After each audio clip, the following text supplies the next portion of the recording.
એક માર ખાય છે, 8 મારે છે, પણ તોય કહું કે ભણના દીકરાએ કઈ માફી બીબી નથી માંગી. એ મર્દાનગીનું કામ છે. એક વાત સમજજો,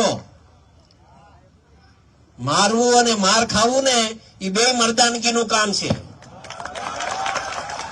છેતરીને મારવાના પ્રયત્ન કર્યા, છેતરીને,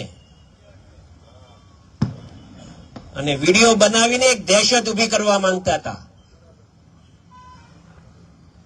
ને તો સ્વાભાવિક રીતે બને કેવું, માર ખાવા વાળા હોય એના પરિવાર વાળા વિડીયો ઉતારી જાય. શું કામ? કે ભાઈ આ મારવા વાળો હતો. પણ આ લોકો તો પોતે મારે, પોતે વિડીયો બનાવે. એનું દુઃખ હતું મને મિત્રો, એ મને ખટકી ગયું હતું અહીંયા મગજમાં. મેં કીધું આવી દાદાગીરી સહન નહીં થાય.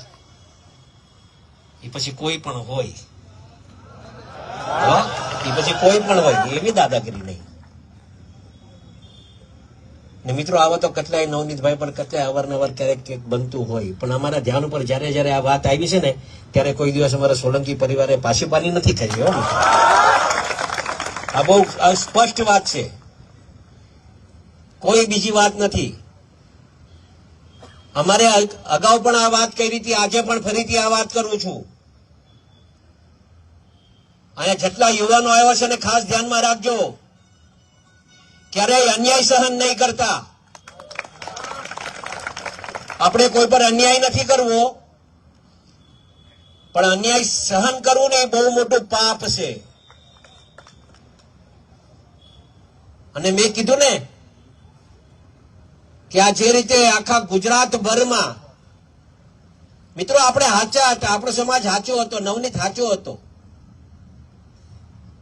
અને એના હિસાબે 18 વર્ણ આપણા હારે હતા. કોઈ એમ કહેતું હોય કે આ સમાજ તમારા હારે નથી, એવું નહોતું. આપણે નામ નથી આપવા, પણ દરેકે દરેક સમાજને એવું લાગ્યું કે આ ખોટું થઈ રહ્યું છે.